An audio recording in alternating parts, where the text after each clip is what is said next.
What's up, you guys? Sean Ross Sapp. Welcome to Fightful. It is July 24th, 2023. We're here with Denise Salcedo. Denise, are you happy? You got everything you could possibly want in life. I'm sorry, what? You got everything you could possibly No, want I in life today. don't. Yes. No, I don't. I literally do not. You know, it's funny that you say that because while I was watching Raw, during the commercial breaks, I literally did this whole, I'm going to cover this up, but I did this whole what I want from the age of 31 to the age of 32. And I did like a full 20 bullet point list. So it's funny that you literally said that. Well, you want Sean Ross Sapp to not make any money and live in a crack house. That's confirmed. Haven't you been living in a crack house? I did. I pretty much did. It's so funny because sinkhole, Sean. So, I did. So it's so funny. I know you saw, like I had mentioned to you, I got doxxed a while back, and some turds posted my address, and Billy Batty, that turd was like, "Oi, he lives in a $300,000 house," and I'm like, "Bro, the house I lived in until last year was like $57,000, and it had a sinkhole. You think I'm ashamed of this? I'm proud of them. I'm very happy about where I live." God, if I ever go to Kentucky, you really need to take me to your sinkhole house. That's like the number one thing I want to see in my life is your sinkhole house. Well, I do want to go there. It's my dream. Well, people, what they want to see, Denise, is the actual photo of today when I agreed to give you a raise. Here it is, Denise. Ew! Why would you do that? I didn't do that. Somebody on Twitter did this. That is the ugliest thing I've ever seen. Well, listen. Stop I think that haircut works. I need a that haircut works for you, Denise. Here's the great news, guys. Denise can now afford to get a perm. I'm dying. That is the ugliest thing I've ever seen. I'm ready for it. But also, Denise, is there anything else you notice? No. Your Look neck? down. Why does your neck look like Look really down, smooth? Denise. Oh. I fixed the frame. Down. I thought you meant like down. No, we fixed the frame, Denise. Oh, yeah, we finally did. About time. You know, I was asking for this for like ever. God, I feel like I haven't been here in like a month. I know. It's been a while. But guys, we're here right now. Leave a thumbs up. Please subscribe. We're getting closer to 100,000 subscribers. And my friends, you will have plenty of good stuff to be subscribed for today. I dropped my interview with Cody Rhodes. Wednesday, dropping one with Brandy Rhodes. We had news on the Cody Rhodes interview on Fightful Select all week. We got some on Brandy tomorrow. Of course, we've got WWE Raw plans. We're back on Fightful Select. I felt comfortable enough posting those again, even though there were some changes. We'll have more on that on Fightful Select Tuesday. What, Denise? Why'd you stop posting them? Are you really going to ask me this? Oh, was it because of the changes and you didn't want people to see the changes? Everything changed. Everything changed. But got Brandy this week here on the channel. We got Santos Escobar on Friday. He always says nice stuff about me. I appreciate that. But Denise. You know, it's funny. Every time you mention Santos Escobar, you always say the exact same thing. Because he's great. He's something nice about. He always says something nice to me is what you say. Well, I mean, he's just a wonderful, polite guy. He actually really is. But Cody was putting you over during my interview with you. I know. I thought that was hilarious. Oh, like, what the hell? I didn't mean to. I was just standing there. I've mentioned this before, and I don't have to exactly hide this because Cody outright said, "Oh, we text each other." Cody will text me to root for Denise. It's very weird. He'll be like, "Way to go, Denise." And I'm like, she's got Twitter, right? Like you can say, "Way to go, Denise," directly to her, and it's absolutely fine. Like, it's okay. Does it hurt your pride? Does it hurt your ego? No, I just wonder why I'm your agent at this point. I know a lot of people reach out to you to get in contact with me all the time. I will say there was one person that approached you to try to get me to not cover something. Oh, actually, somebody approached me telling me that you were ruining their business, and I didn't know what they were talking about. And so I like took pictures. I gave you all the information that they gave me, and like it was a whole thing, man. Like that dude went off for like 20 minutes about how you were ruining his business.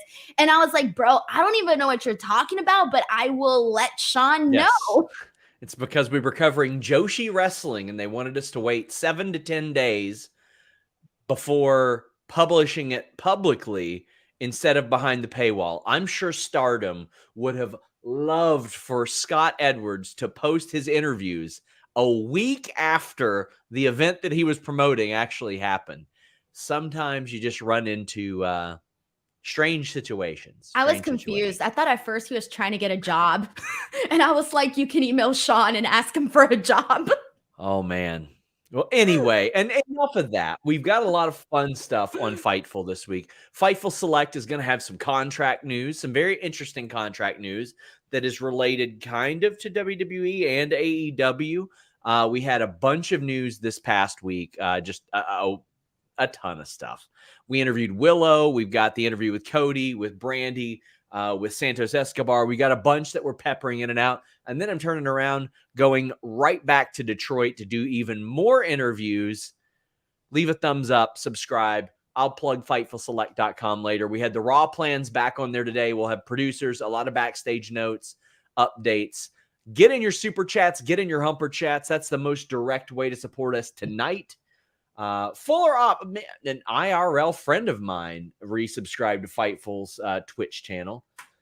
We used to do trampoline wrestling back in the day, Denise. Did you ever wrestle on a trampoline? No. I mean, wrestled me and this once at a fake ring that my cousin had. Really? Oh, I've never told that story, actually. Oh, Denise, tell us. I wrestled when I was a kid in my cousin's like wrestling ring that he had at his house. And there was this girl that was like way bigger than me. Her name was Stephanie.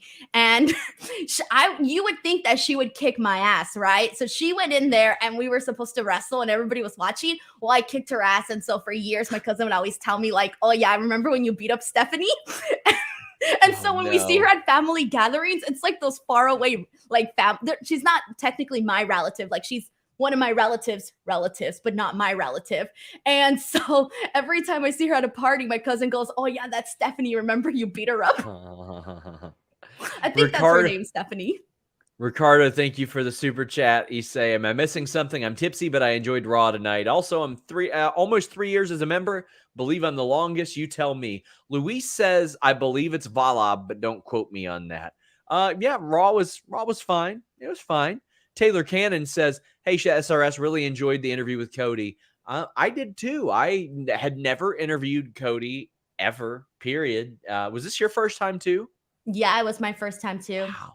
Yeah. I found a thing where I had reached out to his agent in like 2016 and we had planned on doing one, but we didn't. So it's been a long time coming, but we got Jake Truman says, can you confirm the LA Knight segment at SummerSlam? No, I can't yet. Sorry. I'll work on it though. Nick Schwartz says, any news on the rumors of Bray potentially coming back at SummerSlam? If you all don't mind, sometimes when you say when the rumors of, say where they're from. I don't mind if you all do that, as long as you're not just outright plugging somebody else's stuff that's unreliable. But like, I haven't heard anything about that. I was told that he was still awaiting clearance. Denise, you interviewed Eric Young over the last week, who had some very nice things to say. But we had reported on FightfulSelect.com, best $5 in the business. He was supposed to be in like a new Wyatt stable. I don't know if it's supposed to be a Wyatt family, but it would have been Bo Dallas, likely Alexa Bliss, Bray Wyatt, and Eric Young. I mean, he seems like the kind of guy that could have pulled something like that off very, very well, I thought. Oh, 100%. I mean, I think a lot of people that know Eric Young's work obviously know that he can do like, not just like in-ring wise, but we're talking also creative wise, just a lot of different stuff. So I think that would have been really interesting to see. And well, things ended up going a different direction. He decided that that wasn't the path that he wanted to go down. We've got Omar Diaz saying, Sean, thoughts on the X name change? We were actually joking about that before we went on the air. I think it is very, very pointless to buy a however many billion-dollar entity and then change the name of it. Like, what you could have just started your own thing at that point. I don't get it at all. It keeps throwing me off because I always have the tab and I have like a bunch of tabs open, right? And so every time I'm like, oh, where's my Twitter tab? It's completely ruined my whole system. The little X confuses me. We've got the Judgment Day in-ring promo. WWE are really milking Judgment Day for what they can, and they probably should because they're a hot act right now, Denise. The Dominik match last week left some stuff to be desired in the ring. Like, I think he's a good character. He leaves a lot to be desired in the ring, but they are making him get those reps. They are getting him in the ring. We start off this show with Sami Zayn, Kevin Owens interrupting. Kevin Owens is like, we've done this before. We did the same exact thing before. Why are we doing it again? Well, this leads to Dominik being booked in a match against Sami Zayn, a North American title match. I kind of like it. Like, I'm usually a stickler for brand splits and stuff like that, Denise, but it's very clear NXT don't matter for a brand split. Nobody cares about it. It's whatever. It's exempt from it. What did you think of the opening promo that kicked off tonight? Okay, so I'll start with the promo then. So first and foremost, I mean, kind of looking at everything that they've done with Dominik Mysterio. And first of all, I knew for a fact that they were going to have him. I mean, I didn't know for a fact, but I could pretty much guess that they were going to give him the NXT North American Championship. I felt like that was definitely the direction they were going in. And I could see it because they're gonna reward him. The guy is getting heat, like regardless of whether or not you like it, he is getting that heat. And so when he came out, and there was a moment where Rhea Ripley, by the way, she said he was the hottest man she knew, but for the first second, I thought she said hardest, but I think she actually said hottest. And so I was thinking about that for at least like a good minute or so. But the one thing that I kept thinking about over and over as I was watching this was how Dominik Mysterio, if you would have told me a couple months ago that this guy would be on NXT, on Raw, on SmackDown, literally on every show, doing segments, doing promos, doing matches, I don't know that I would have necessarily believed you. And so I have to say that through all of this, say what you want about Dominik Mysterio, but I have to say I am a fan right now. And I know, obviously, with the whole in-ring wise, I agree with you. Still a lot more left to be desired. We've known this. This has been the thing for a while now. But even this match that he had with Sami Zayn, I didn't hate the match at all. And as I was watching this, we all knew pretty much how it was going to end, right? We knew that. It's crazy to say that we knew watching this that Sami Zayn was actually going to lose this match and that Dominik was going to win. Like, there was no way Dominik was going to lose his belt already. And you knew some sort of shenanigans was going to occur. And the whole time I kept thinking, I wonder how they're actually going to do it. I wonder how they're actually going to have Dominik legitimately defeat Sami Zayn, right? And so I kept thinking that this entire time. And the thing that this got me going with was, damn, a couple months ago, we're watching Sami Zayn in one of the biggest storylines ever with Roman Reigns, and now we're nowhere near that anymore, and now this is where we're at. And so it got me thinking, I feel like right now with Sami Zayn and Kevin Owens, I feel like they're just roaming around trying to find out what sticks. They don't have some real program. It feels like we're so far away from where Sami and Roman were to where we are now with Sami. But anyways, I like what they're doing with Dominik. Yeah, them putting him in a match with Sami makes an awful lot of sense. Man, Sami has been taking a lot of L's lately, it feels like. I mean, this guy was the hottest thing in wrestling 5 months ago, and now it feels like he's losing a lot. Like to the Judgment Day a couple weeks ago. Maybe it's just the show. It was Gunther as well. Of course, Gunther's gonna beat him sometimes. Like, that's gonna happen. It just feels like a lot over the course of a few months. Judgment Day, I know they beat them they beat Sami and KO in May as well. A lot of that, but you want Sami Zayn in there with Dominik Mysterio. Dominik Mysterio has been working the live events. He's been working them against Cody Rhodes, against Seth Rollins. They had him working Butch last week. You want him in the ring with as many good people as possible. In the UK, they had him against Ricochet. So what I like is they're getting Dominik in the ring against a lot of different performers. Cody is more of a traditional entertainer that sort of picked up the work rate aspect. Rollins was a traditional work rate guy who picked up the entertainment aspect. Butch is a smaller guy who's going to work 100 miles an hour. Ricochet is a high flyer. I love that they're getting him several different looks at people, and I think that's very important.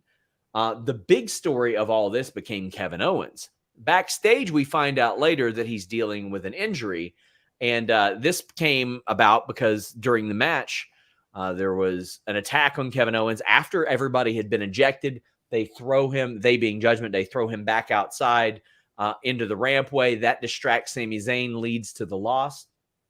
Lots of conjecture about Kevin Owens. I know that there was somebody online that was saying, oh, no, he's not really hurt. Yes, he is legitimately hurt. I know that to be 100% accurate.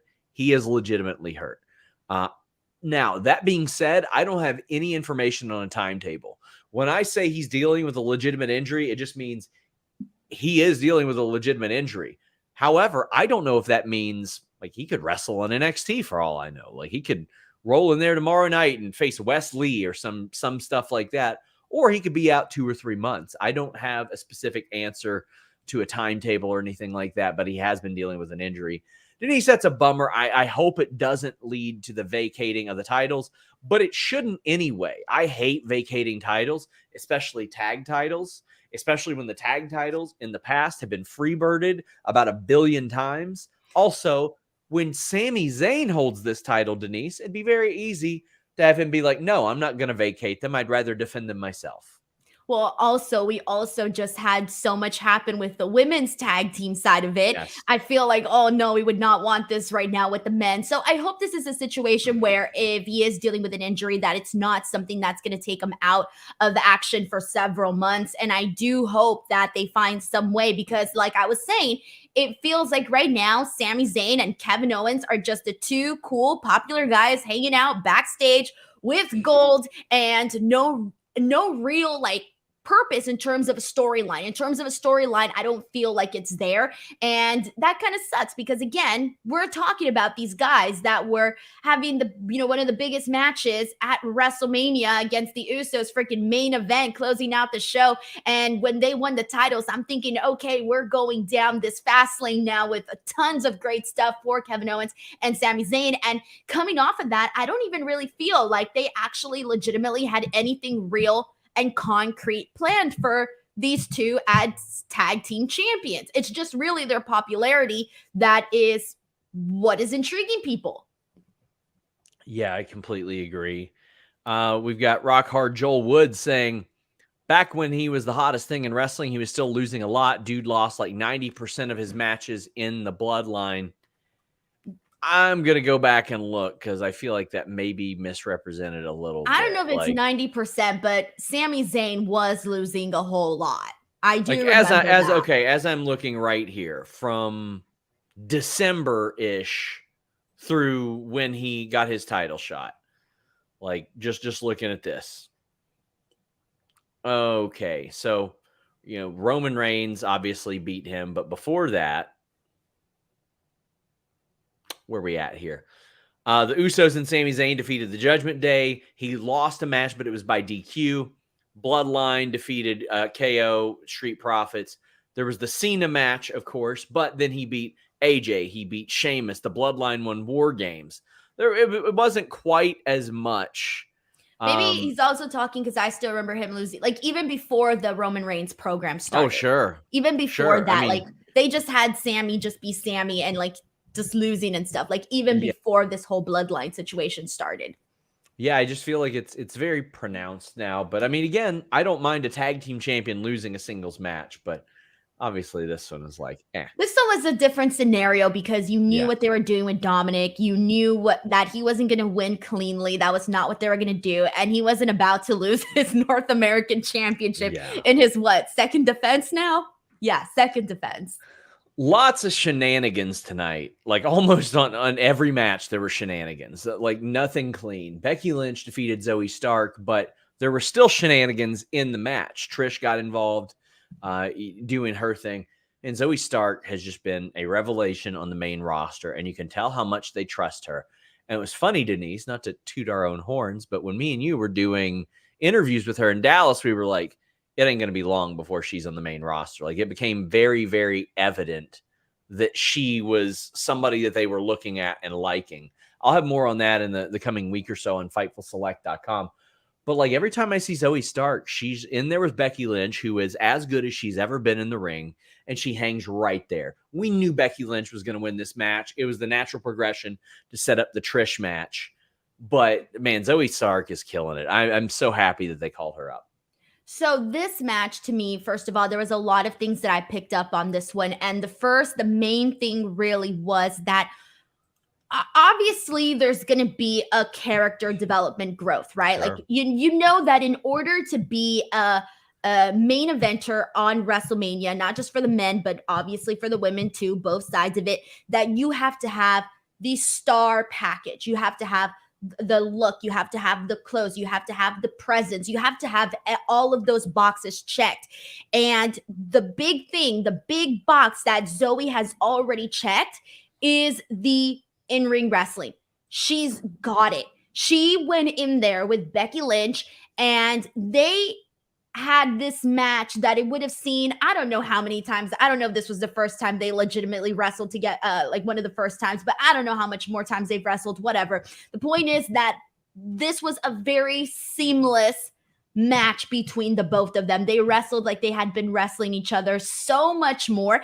And what this basically told me was that the second that Zoe Stark has her like full on like glow up on the main roster and she gets that star look, that star persona, that she can be one of those women in these main event matches in your, your WrestleManias, your SummerSlam, whatever premium live event it is.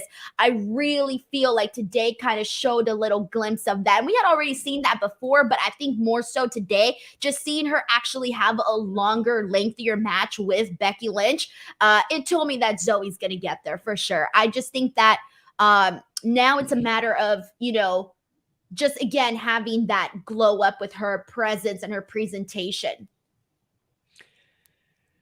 Cody Rhodes promo. Oh, by the way, before we get into that, Becky had her backstage vignette or backstage segment as well, sort of hyping up everything, getting fired up, all that good stuff.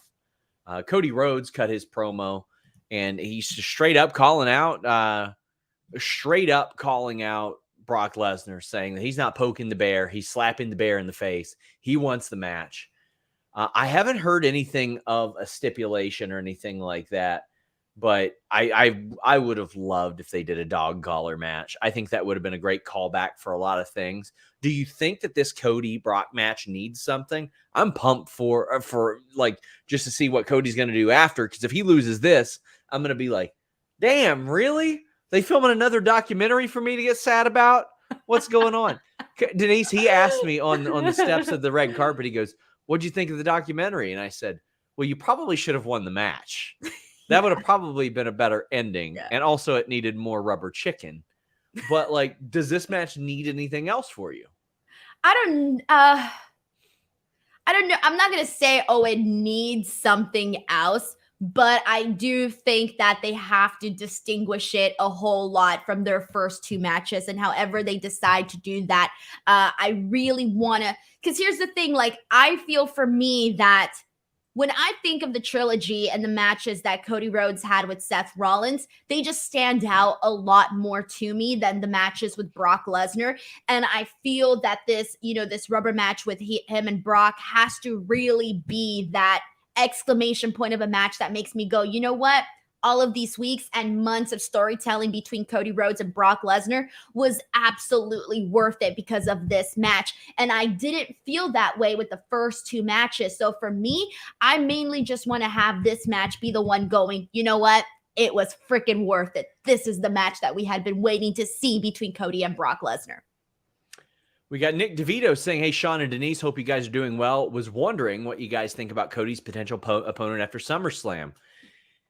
if he wins, like, how do you not go towards the title? Like, but also I feel like that does sort of undermine it, because he straight up said that he doesn't consider that the one. He said he would be honored to win it, but it's not finishing the story. And especially as we saw in that documentary, it's a very distinct drawn line WWE championship. That's what he wants, Denise. Right, exactly. And it does. And I know that people, the second that they watch the documentary, that's going to be the thought that crosses everyone's mind. Everyone's going to be thinking about that WrestleMania 39 finish. But in regards to, what was your question again? Sorry, I lost you there for a second. I was going a direction and then I lost it.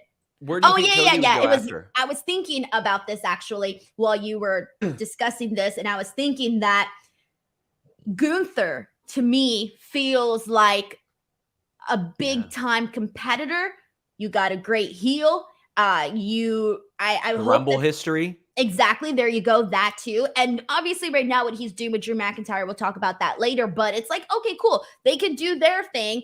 And I do want to see Cody Gunther next. I feel like I can't think of somebody else right now on the roster that has, because how do you follow up Brock Lesnar? Honestly, how do you follow up Brock Lesnar? And who else can have that? Like, I feel like you need to get these big opponents for Cody, so that if you do tell the story of him finally getting back to Roman Reigns, if they decide to do this match at WrestleMania with Roman and Cody once again, I don't know. If that is the plan, you want to have this roster of people that Cody Rhodes has beaten that are like huge names. And you already got, I'm not counting Dominik Mysterio. I'm definitely going to count Brock Lesnar. And so Gunther, to me, would be the name that makes sense to add to that list. We'll talk more about Gunther later on, but RS says, fun stuff calling you, Denise, and that Van Fleet guy, Chris Van Vliet guy, the new punk rock. It's good to see the new gen reporters providing an opinion and reports on the product. Keep hustling. Yeah, I dare I say that we're doing pretty good at this stuff. I think we are. And it is nice to have the talent that we're covering, who we haven't always said great things about their work, say, hey, you're doing good work. That's awfully nice. Why would am I wrong? That shot? Listen, there was a lot of criticism levied about the Codyverse in AEW. Yeah, I know. I'm not gonna lie to you. You know what's funny though? The good ones don't get their feelings hurt over that. They know that. Well, you're not directly talking about the person. You're talking about what's going on in the story, and they recognize. And there are some people that don't understand that. There are some people that don't understand that is true. That is 1000% true, and it's sometimes scary because you don't never know, because you just never know if someone secretly hates you, and you're just like, please don't hate me. Yeah, and I mean, ultimately, our opinion means as much as any of the thousands of people that are watching this too. We enjoy wrestling. We're talking about it. We just happen to have a show. Has it ever happened to you, Sean, where there was like when you were a kid and like, let's say you didn't like a wrestler and then you met them like years and years later and they end up being like the nicest person ever? All the time. Right? Oh my God. I literally time, always think this, like whoever, like whatever wrestler I didn't like when I was a kid that I wasn't a fan of for whatever reason, all of a sudden I meet them in person and they're like way nicer than like any of my faves were, which is always makes me feel really bad. Yeah, I mean, there's an awful lot like that. Yeah, that happens. Nick Schwartz says the Bray Wyatt thing was something from BWE. Then Cultaholic made a video about Undertaker bringing him back. I haven't heard anything about that as of yet. Not a thing about Bray. Last I heard, he was still trying to get cleared. But Champa speaks to Shinsuke Nakamura backstage. There is no Johnny Gargano. He hasn't popped up. What's happening, Sean? He's cleared. He's fine. He was at San Diego Comic-Con the other day too, chilling out, hanging out. Is it a creative issue, you think? Your estimated guess? He was supposed to be back. He was supposed to be back within the last month. And pretty soon, I feel like I should probably just write the report on it, because I don't know if they're going to do the angle. But what we did get... So you know that there was an angle in place, and clearly it hasn't happened, and you're... Okay, got it. Yeah. But Bronson Reed defeated Tommaso Ciampa. I love this match. Like, Ciampa hitting the good God, why the air raid crash on Bronson Reed was just unbelievable. Like this is the thing that I've wanted to see brought out of Champa. It's the type of thing I'd like to see brought out of Johnny Gargano too, if he were here, Denise. Someone needs to rewind that clip. Sean, your face, you were like, this is what I want to see. Yeah, I would love to see it. Here's the thing that I was thinking about during this match. So a couple weeks ago, I was sitting here in this exact same seat, and one of my biggest criticisms of Raw was that we were getting all of these matches that you knew could be better than what we were actually getting on TV.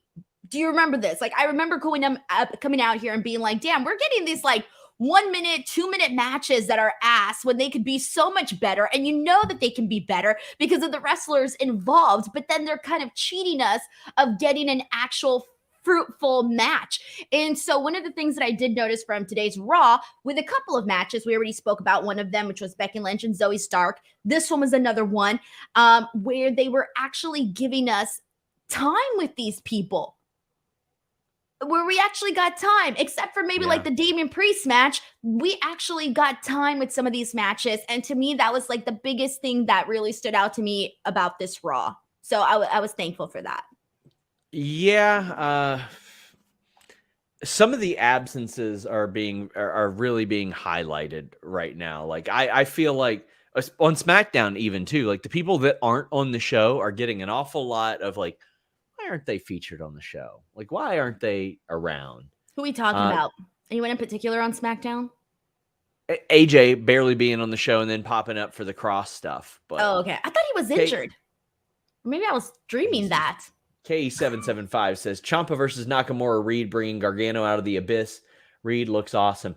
I would honestly really, really like a Bronson Reed Nakamura tag team. I think that would be very cool. Like what the hell else are they doing with them? Nothing. I don't know. They did start doing those vignettes. Did they do one last week by any chance? One of those Bronson Reed vignettes? The ones where he comes out and he says, I am him or something like that. I forgot what he says. I forgot. What did he? Oh, it's something about a nice guy and he's not a nice guy anymore. Yeah, he's Mr. Nice Guy. Yeah, there you go. I was like, he said something. They haven't done those anymore, have they? I don't think so. But you know what, Denise? What? You'll be a lot nicer. You'll be a lot nicer if you get your sleep. When I'm traveling, the thing I miss the most is my bed. That's because I've got a Helix Sleep mattress. I worked with Helix Sleep before it ever became helixsleep.com/Fightful. During the pandemic, I needed a new mattress. My back was hurting. I was sleeping on a slab of memory foam. It was not working for me, but I didn't want to go to a mattress store. I wouldn't have wanted to even if it was the pandemic at the time. But I looked up and found helixsleep.com/Fightful. And I found a ton of 5-star reviews. I found a ton of benefits. There are so many different options. There are options for people who sleep too warm, people that want their spine aligned, people who want just anything. And how do you find what you need from helixsleep.com/Fightful? You take an online questionnaire, and when you fill it out, they will find your preferences and match you up to the mattress that works for you. I got the Dusk Luxe model. And right now, you can get 25% off any purchase for a limited time using the code FIGHTFUL, and you get 2 free dream pillows. I've had a lot of neck issues, and helixsleep.com/Fightful has really helped me out in this regard. It's been put over by Wired, GQ, Good Housekeeping, all kinds of people, most importantly, Fightful. But they have over 30,000 5-star reviews. They have great flexible financing plans, and it comes straight to your door. If you don't like it, after 100 nights, they'll just come get it for you. What do you have to lose? Invest in your sleep. helixsleep.com/Fightful. Check it out, helixsleep.com/Fightful. Quite honestly, your hair in that video. I don't know. I probably woke up and decided to record some ad videos, Denise. Your hair was all weird. Oh, well, sorry. I don't put a lot of time or thought into my hair, Denise. I'm sorry.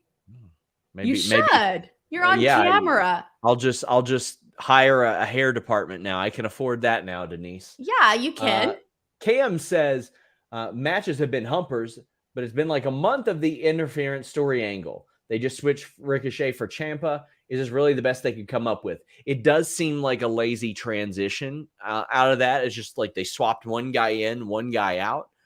And Ricochet just stopped giving a shit. Like, he just stopped caring about it because he was worried about Logan Paul. They got to come up with something better than this, Denise. Yeah, I agree with that. It's been kind of a little bit of a mess. Like, I feel like if I'm so last week I only got to watch like part of Raw, and so I feel like I had to fill in a lot of blanks of what had happened the week prior, and then to what I was seeing this week. I was going like, damn, if you're somebody who missed like 2 or 3 weeks of Raw, you're kind of screwed. You need some help getting back in here and seeing what's going on. We have the Sonya Chelsea segment backstage. They're upset that they're not getting interviewed because Liv did get interviewed. Well, there's not really much to cover here. They were just putting them on TV, but they're good. Are you kidding me? There's one big thing to cover in this. Go ahead. Chelsea Green's big bow. Okay, yeah, that was pretty cool. That was great. That was super extra. I don't know where she got it. Her shoes broke on the red carpet the other day. I know. We had to crop her feet out. We had to crop her feet out of photos. Yeah. But we did agree. She got on. We did agree if we're going to run any footage that might have her exposed foot, is it at least going to be behind the paywall. We have agreed on that. She understands the value of a good paywall, but feet are hot commodity right now. You got to protect them. Oh, brother. Rhea beats the brakes off of Liv, just stomps her arm out. Lyra Valkyria challenged Rhea Ripley to a match tomorrow on a digital exclusive, by the way. But John says Liv's beat down tonight a way to cover up an injury. Why was Liv written off TV? Is her injury legit? And can you clear up some confusion about what's going on with Liv? Is she being written off for a project or is she shoot hurt? I'm working to find out. I do not have the answer to that yet, but I am asking. I know that she sustained her injury back when she got it. She was supposed to be out much longer than what they thought that she was. She was able to come back. However, they're moving towards the Raquel storyline for SummerSlam. During that period, she was supposed to film a movie actually here in Kentucky. I don't know if that got filmed or if like she's got to go in and film now. Don't know what the process of that is. I believe Charlotte had filmed hers as well. But, I mean, I thought the beatdown was effective. It sets up the Rhea or the Rhea Raquel thing because Raquel isn't here. KE775 says, is that at SummerSlam or is the post-SummerSlam story? It seems an awful lot to me, Denise. Like, Raquel would be back in 2 weeks for a match, whereas Liv might not be. Right, exactly. The thing about this one here, so I'm excited. I hope that this does lead to what you're saying with Raquel and Rhea. I really do want that to be the thing, but I do want to give some credit though to Liv Morgan here because that beatdown that she took from Rhea was pretty damn good, but I want to give her credit for the selling that she did here. Like you can tell that she came out on Chucky. You can tell that she's a horror movie fan because she went out there and she was like screaming in pain. And I was like, damn girl, you're really selling it to me. So I really did like what they did there. That freaking headbutt that Rhea Ripley does. Holy shitsnits. That's the one that always gets me no matter how many times I see it. When I saw the replay of what they did last week in that backstage segment, and then again, her getting Liv with the headbutt here today. Oh man, that's my favorite Rhea thing. Rhea doing her headbutt, it's my favorite thing in the world. Yeah, it's fantastic. I love it. Nobody is really like Rhea Ripley right now in the women's divisions in WWE or AEW right now. We've seen something similar like in Impact and stuff, but she's booked very, very strong. And then when it's time to make somebody look really, really good, there you go. Rob Wilkins says $2 toward the Men Warehouse jacket fund. You know what? I got a nice new jacket out of that. I had to go buy a jacket last week. You told me. Yeah. And you got recognized at Men's Warehouse. Did you tell that story? I feel like maybe I did on Listen You Boy, but it was pretty cool. And I could tell the guy was really into wrestling because he's like, oh yeah, I've seen Effie in here too. And I was like, all right, you're deep into it if you know Effie too. Right, exactly. But I was laughing at the idea because you texted me and you were like, I forgot my blazer or whatever. And then you were like, oh, there's a mall. And then I imagined you at the mall And I was just laughing for like 20 minutes by myself, thinking about you having to shop at the mall. Because I started thinking, like, which store is he going to go to? Like, what store does Sean Ross Sapp shop at the mall? And then you hit me with the Men's Warehouse message. And I was like, okay. Yeah. You answered my question. Then Best Buy. But I mean, I go to the mall all the time out here. They got actually have a good. What stores do you go to? There's one called Remix that sells like high-end sneakers. Then I'll go to like Foot Locker, House of Hoops, stuff like that, just to see. But I mean, for clothes, like where do you go for clothes? Well, it depends. I like to go to vintage stores for a lot of clothes, honestly. Are you like a hipster? I mean, I just like vintage graphic tees. Those are nice. Like, so you're like a hipster. I guess. Sure. I thought you shopped at Kohl's. I don't know what a Kohl's is. Wait, you don't know what Kohl's is? It's like I've never been to Kohl's. I don't know. It's just like those big stores that they have where you can go buy anything. And I just figured you screamed Kohl's to me. Oh, it's like Sears. Do you have Sears? No, Sears is like, we had a Sears in the town that I lived in, but it was an electronics store and like an appliance store, not like a full. I know what Sears is. Do you have a JCPenney? We used to. We don't anymore. They all like went out of business where we were. Oh, wow. Okay. We still, because we have all those stores and then we have your new hip stores and all of that, but we still got like those. We got Macy's and Sears and JCPenney and Kohl's and then all the other hip stores around it. But you just seemed like that was where you went to go shop. That's why I was confused because I can't imagine you going into like an H&M or like an Express or a Forever 21. Like I can't picture you in those stores. I think I'm a little long in the tooth to be going into Forever 21, Denise. A lot of people go to Forever 21, even if they're not 21. I bet you do. I do. I go to Forever 21. What? I buy generic stuff there. I don't buy some of the other stuff because some stuff. Like I'll buy like shorts and stuff like at Old Navy or something, or like. See, there you go, Old Navy. Yeah. I can picture you at Old Navy. Yeah, but I mean, honestly, the majority of the things that I buy, like I'm not gonna plug where I go because they got to pay me for that. Especially considering one of the places I get shirts from is a place that used to sponsor us and doesn't anymore. But I usually just get plain tees. I get plain tees, like sports tees or something like that. So I'll go to like Cincy shirts and get stuff like that. But like my other stuff, like I'll go to Banana Republic or Men's Warehouse or. See, I didn't expect Banana Republic from you. Yeah. It's interesting because where you shop says a lot about your personality and, you know, the clothes you buy. I'm interested. What does that say about my personality, Denise? Honestly, I'm a little bit surprised because I just pictured you as an Old Navy Kohl's type of guy. I pictured you just going into any generic store and being like, oh, men's clothes, taking that. When applicable, sure. But like if I'm getting like a suit or something like that, I'm going to get it tailored, like, or I'm going to make sure that it's decent. I'm not going to just like, listen, I'm not going to diminish where anybody shops because I was poor. I'm not saying that. I'm just saying it says a lot about your personality.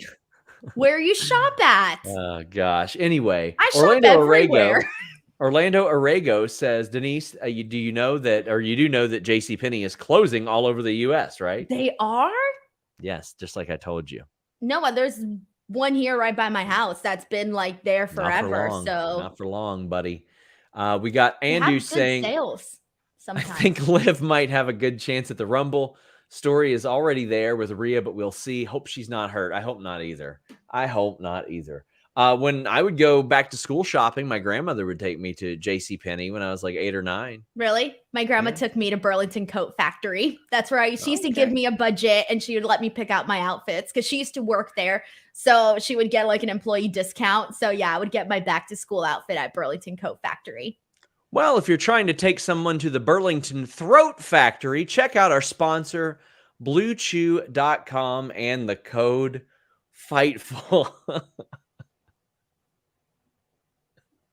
You know, that was a sweet memory that I have with my grandmother. And now every time I think about Burlington Coat Factory, I'm going to think about that now. You just ruined my sweet memory. Thanks a lot, Sean. What'd you say? Burlington Throat Factory? Say it again. What was it? Yeah, that's what I said. Blue Chew is shipped direct straight to your door when approved online. Just $5 shipping. Man, they weren't even a sponsor today, but they are now. Oh, they weren't? No wonder. Safely. I was wondering. Get it delivered safely, discreetly, quietly. A lot more discreet than that transition that we had. It's got the same active ingredients as Viagra and Cialis. So they're ready whenever you are or whenever you're not, because they get you in that main event mood, if you know what I'm saying. Have better sex at the Burlington Throat Factory with Blue Chew and the code Fightful. Get that first shipment free. Maxine challenged Valhalla. Valhalla agreed. I didn't much mind Valhalla's little acceptance there. I thought it fit the character. Sure. We got Ricochet promo with Logan Paul. These ain't good, Denise. I said that last time and I was shamed. No, these ain't good. Jonathan literally said that last time, and you're all like, let's give Ricochet and everybody a chance. Kumbaya. And I was like, bro, you should suck. You're making that up, but Jonathan Corona says it'll be. I live that. Ricochet versus Logan will be a humper. I agree. The match is going to be great, but whoo, these promos ain't doing it for me. Yeah, I would rather see them one-upping each other in this amazing stuff that they can do. But this ain't it for me, Denise. No, I feel really bad because I want to care about this, but every time there's any sort of interaction between Logan Paul and Ricochet, it comes across as like really cringe. Mm-hmm. And so that's the thing that's really not working for me. And that was one of the things that I swear to God, I said this last time when we had Ricochet literally ricochet over the top rope, and then he just looks at Logan Paul, and Logan Paul's just standing there, and I thought that was terrible. What was that, like 2 weeks ago? Anyways, and then even before that, remember I was telling you how I felt that Ricochet should be more mad, more angry, and to show that when he was doing the whole thing with Bronson Reed and Shinsuke Nakamura, all that bled into this. Anyways, he comes out there, he's like, homeboy, come out and show your stupid face. And I'm like, no, Ricochet, no, don't start it off with homeboy. I feel really bad to say this, Sean, but Logan's aren't good either. I can't, they just don't match. They don't have chemistry together. They don't match. I feel like they just come from different worlds. They just don't match. They just don't mesh. I know once they get in the ring, it'll work, but damn, this I'm more interested in watching Logan Paul wrestle the guy in the front row with the mustache he told him that he needed to get laid and called him a stupid virgin. Called him a stupid virgin. Then Ricochet's like, not on my watch, and kicked him in the face.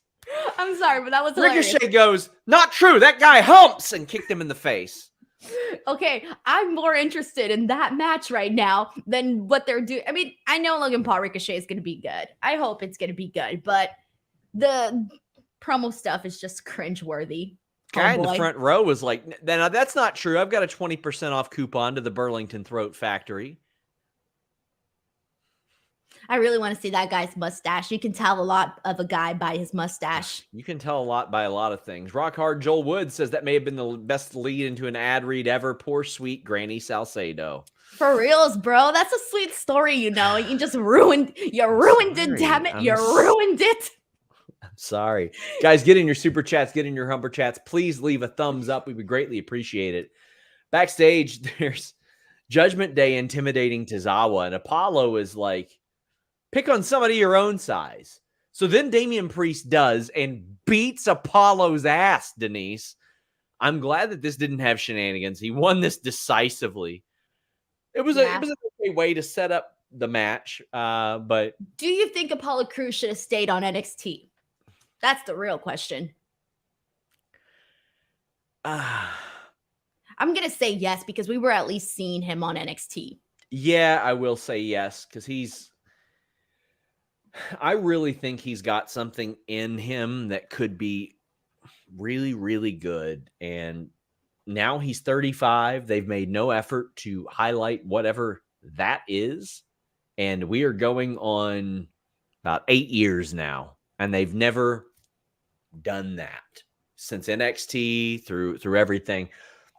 They did the really, really bad gimmick for a while with Commander Aziz, and that's it.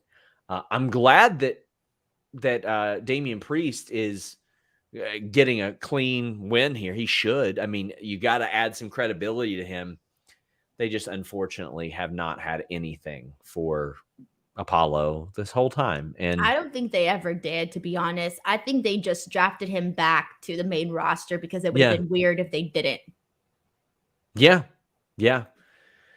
That's unfortunate. But I mean, Damian Priest getting a decisive win, I'm in favor of, and they ain't using Apollo anyway. But Damian Priest, you have to give him those wins. That way he keeps some of that credibility. He is the Money in the Bank holder. That is a thing. So, I mean, you got to have him pick up wins. I wish they would have him sort of threaten to use that a little bit more, though. Drew McIntyre and Gunther face-to-face. This might have been my favorite thing about Raw besides the Champa Bronson Reed match. Like, I really liked their promo. And I love Drew McIntyre as a performer, but I am actively rooting for Gunther to retain his title because I want him to break that record so much. Like, I'll say this again. I'll scream it from the rooftops. Honky Tonk Man sucks. He's bad. He's garbage. He ain't good. He never was. I'm ready for Gunther to break this record. And, it'd be such a thing to do if they just had him lose it. All I'm saying, I'd be fine with this match having a non-finish. Just this one. See, I don't even care about the record, to be honest. For me, it's more so of I don't want to see Gunther without the championship. I just really like him as champion. And that's honestly my only reason I want to still keep seeing him as champion. I really like him. This was cool though. I liked everything that they did here with Gunther saying that he humiliated Drew McIntyre. But my favorite part was actually Drew McIntyre telling him that he thinks Ludwig Kaiser should be the leader of Imperium because he's not boring and that he's got moxie. Meanwhile, he says that Gunther himself is boring. So I thought that part was really funny. I just really dug this. And then the match that we got afterwards, Ludwig Kaiser. Drew's winning this match. You know he's winning this match. But the two things that are the highlight of this are, one, Corey Graves impersonating Ludwig Kaiser during the match. I wasn't sure if it was him or not in the beginning. I thought for a second, I'm like, wait, who do they have a guest commentator? Who's doing this? It was pretty good. It was amazing. He sounded exactly like him. Jonathan Corona says, not going to lie, they should make him the fourth member of Imperium because of his impersonations. It was fantastic. Alex Palowski does another great one, but damn, I got to say, I didn't expect that out of Corey Graves. I didn't think he had that in him. I didn't think so either. I really thought somebody else had joined commentary. And I'm like, why haven't they said who the other person on commentary is? And I didn't even realize that it was him. It was really good. So after this match, we've got Drew McIntyre and Gunther getting into it. And Gunther takes a filthy power bomb through the table. Filthy power bomb. Bro, that freaking table exploded. Yeah, it looked like a rough landing. I haven't heard anything about an injury or anything like that. So hoping that he landed there okay. But I thought that was a great spot. Got me pumped up for the match too. If a commentary table had teeth, we saw the teeth get knocked out of that commentary table. We did. It was a good one. And like, listen, I always love a good table break. I'm always a big fan of that. So I'm here for it. Drew and Gunther, that is just like a really, really good pay-per-view match. And we know what we're going to get out of these two guys. Yes, it's a first-time one-on-one match. But I thought that Riddle and Gunther was going to be a slapper. And it went 7 minutes. Then they redid it. And I was like, okay, this will be a slapper. It went 7 minutes. So I'm just like, damn, give these guys time. Give them time. Simmons says, reminds me of when Roman was a babyface. They tried to make him sound badass. Just make him act like a cocky guy who's good and he knows it. It worked for a guy named Rob Van Dam, who just acted like he knew how good he was. He knew it. There is no way at this point Ricochet doesn't know that he is amazing. Ronda Rousey cuts a promo. Shane is around too, but their match is set for SummerSlam. Are you looking forward to this one? Sure, I am. I think they'll beat the living shit out of each other, Denise. I think I they'll hope really. so. I think they'll beat the brakes off of each other. I think what helps is knowing how long they have been wanting to work with each other. So you can only imagine all of the ideas that they've been brewing over the last couple of years. And to finally get the moment, I'm sure they're going to go all out. Yeah, this is a thing you can tell they've probably been talking about for a very, very long time and trying to make that happen. Guys, I hope you'll make some super chats happen that we can justify Denise's gigantic raise. Get those super chats, get those upper chats in. Please leave a thumbs up on this video. Subscribe, tap the bell for notifications, all that good stuff. We're closing in on 100,000 subscribers, but also we're closing in on the 300th episode of Listing Your Boy. Jimmy will be out this week. So as best I know, I think maybe August 9th will be the 300th episode of Listing Your Boy. But once we hit 100K, we're going to see some visual changes. Make sure you guys are checking out our short form content, not just here on youtube.com/Fightful. We have it on Instagram, but we are leaning a lot into Facebook now. I know some of you still use that. So we're putting a lot more focus into that. The reels over there as well. I've got a new series called Real Fights in Pro Wrestling that is on TikTok, on Instagram, on our Facebook reels, as well as our shorts here on youtube.com/Fightful. So check out some of that. We've also got a ton of match footage as well that you guys are going to like. John Alba did some stuff for us at Death Before Dishonor. I'm running around at a whole bunch of shows. So make sure you check out all this great content that we have for you on Fightful. And subscribe to FightfulSelect.com. Tomorrow alone, we're going to have news on the changes to Raw, some injury updates whenever we get them. Brandy Rhodes in-ring future. We're going to have Sour Graps, which is streaming right now, the Select Style podcast, producer info for WWE Raw. We're going to have some contract news from probably AEW, I'll say, this week as well. Today, we had news on where WrestleMania is likely headed to, as well as Royal Rumble. Just a whole bunch of stuff over on FightfulSelect.com. Had news on Edge, Bryan Danielson, Brian Pillman, a whole lot more, and my Backstage Report podcast, just $5 a month. Big Man Griff says when he wins the title, who should be the one that hands it to Cody? A ref, Vince, Triple H, Dustin, or someone else? Not Vince. Vince, I don't ever want to see Vince on screen again, ever, Denise. It's got to be Triple H, I would say. Yeah. He told me that they've never talked about the throne smashing yet, Denise. Damn. And he said he's more worried about Triple H finding out about some of the BTE skits about him. Like when he was possessed and rattled off like WWE like trivia and they had Kazarian playing Triple H. And he'll say, he's like, you'll think that Triple H is too busy for stuff. Then he'll reference like something in one of these interviews. And you're like, oh shit. Tim Winiger says Ronda Baszler fight pit. I would love that too. I think that would be really, really great. That would be awesome. I hope they do something like that because this feels like the big blow off, the big hoorah for Ronda Rousey, you know? Denise said doo-doo. You always laugh at that. Always. It's been years, Sean. And every time you laugh. You know what? You're right. I need to get a little bit more mature. Yes. I'm getting a little bit big-headed about myself. It's not funny anymore, Sean. It was funny maybe the first time. These are not funny. Okay, that one's terrible. That one's so terrible, by the way. That one's going to give me nightmares. Honestly. Anyway, Seth Rollins, Finn Balor contract signing. Sheldon says, wondering what WWE will do with Finn when he loses to Seth. At SummerSlam, since he's the only member of Judgment Day without something. Dom and Rhea are champs. Priest is the Money in the Bank holder. He needs something. What do you think it will be? I don't see Seth Rollins losing this championship right now.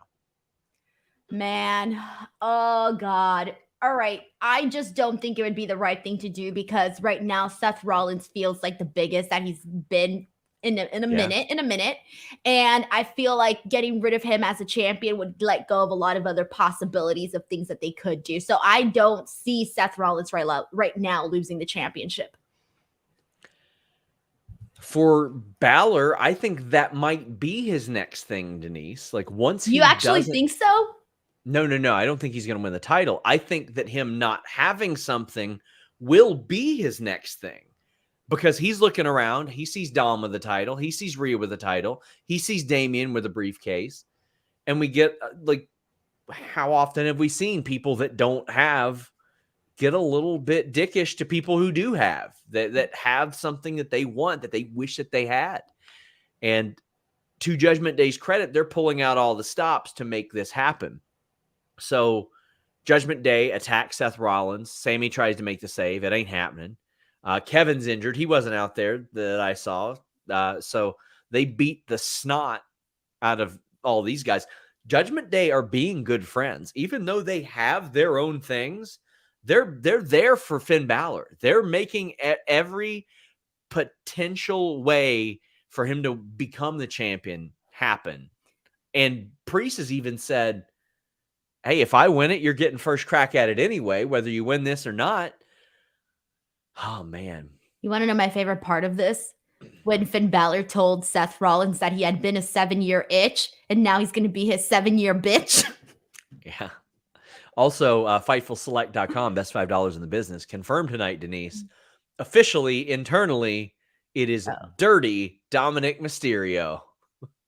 I still don't get. Oh, I get it now because he's winning by dirty means. I get it now. In the beginning, I wasn't too sure what they were trying to go with dirty Dominik, but now I get it. Orlando Orrego says, can you guys give us our thoughts or your thoughts on the Cody documentary last week? So we are under a reasonable embargo by like Wednesday. I think it's the 27th, but I can tell you that I enjoyed it. Like, actually I can probably show you guys through here. I'm a big like wrestling documentary guy. All those are wrestling documentaries. All of them. Oh, wow. So I'm big into wrestling documentaries. I really love them. And I thought this one was fantastic, Denise. I thought they did a really good, honest job with it. They covered a lot of things that I didn't think they would cover. Yeah, that too. Honestly, I think the part that everyone's going to be talking about, and everybody already knows this since this was mentioned in interviews, was the whole thing about him and mentioning wanting to have the AEW All In portion. And I think that's the part that people that watch the documentary are going to be mentioning for sure. And I think what they did, the two things that I really loved about it was obviously with a documentary, you got to have a nice timeline, right? Sure. A nice timeline of events. I thought they covered that really nicely, but I also loved the production part of it, like the creativity, because there were some portions of the way that they showed Cody when he was like walking in some desert. I don't know was it a desert? It was made to look like a desert, but yeah, that's what it was supposed to. But it was a great thread. Right, there you go. That was really cool. That was very unique. I won't say anything more about that. I really did like that portion, though. I thought it was unique. And I've still got like a full list of questions that I could ask Cody that I don't think have been asked before, but I was just straight up like, hey, do you still talk to Matt and Nick?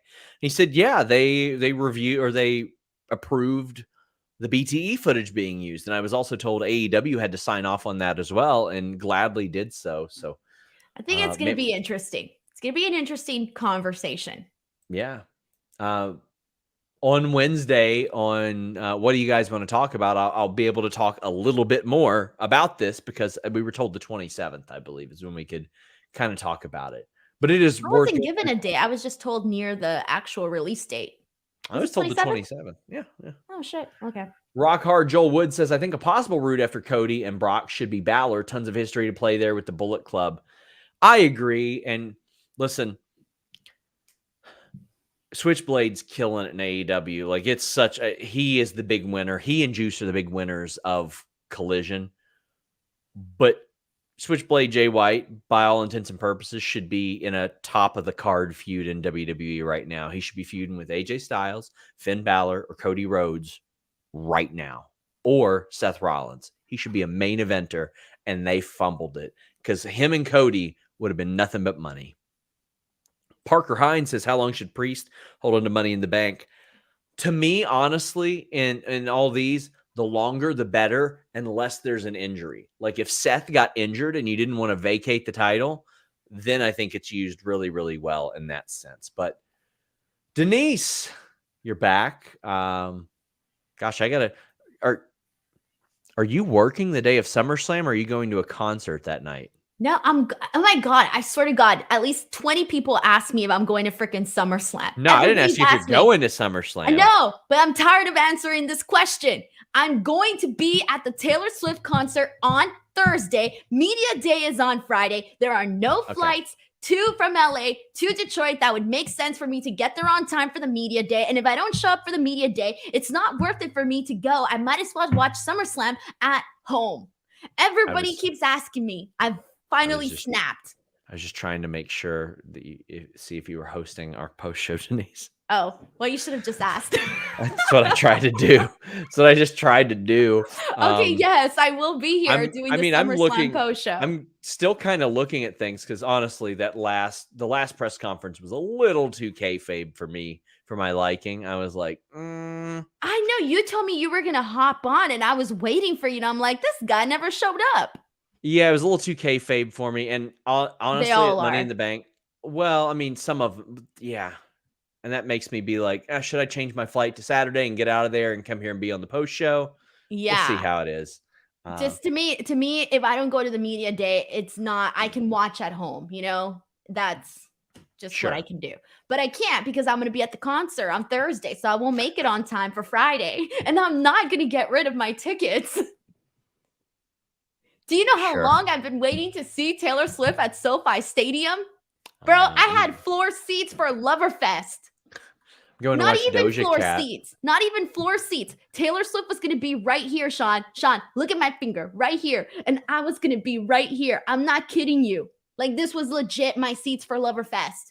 And I got screwed because of, well, life happens. Anyways, so I didn't mean to go off like that. Yeah, you did. No, I didn't. I just got frustrated because everyone keeps asking me if I'm going to SummerSlam. I just realized, damn, I'm salty right now. Why are you salty? Is it with me? No, because there was a date that I was going to miss anyway because the Bengals play Monday Night Football, and they're playing the Jaguars Monday Night Football. I'll be at the Doja Cat concert that night in Columbus. So I'm going to miss. That reminds me, by the way, I'm not going to be here on, I think it's September 11th. Why, you honoring people or something? No, I'm going to be at the Jets game, the first one. I know, I'm doing the thing that you got mad at last time, by the way. I'm going to New York right before freaking Grand Slam, and I'm not going to Grand Slam. So yeah, I won't be here that Monday. FYI. I'm going on vacation. Salty. I gotta fly to Chicago or something to see Doja Cat. Guys, until next time, we're out. Actually, Denise, plug your stuff. Plug your stuff, Denise. Oh, okay. Damn. Why is Sean obsessed with Doja Cat? Obsessed with Doja Cat. Hey, did you see her latest controversy? Nah, who gives a shit? Oh, so you don't want to talk about it, huh? I don't know. I don't know what it is. I listen to the music. I don't pay attention to anything else. Oh, I'm sorry. Pardon me. I thought you did. Tell the people where they can find you, Denise. Oh, I thought you were about to tell me to let the people know the latest controversy. No, absolutely not. I'm always up to date with the drama. But anyways, youtube.com/Denise Salcedo. You guys know there's tons of content there. You can also check out my Cody interview, the Brandy interview, Chelsea's interview, Matt Cardona, the Eric Young interview. And yeah, I'll be live pretty much every single day this week on there and dropping an interview on Thursday. S. Taylor says, what's up with the new nicknames? Dirty Dom, Big Bronson Reed, reeks of VKM. Also, the Ring General Gunther is another official one. I thought that one's been official. Yeah, but internally it is official. Oh. But guys, I will find out what's behind that. It sounds like a Vince thing. It really does, but I don't know that for sure. Thank you all so much, guys. Until next time, we're out.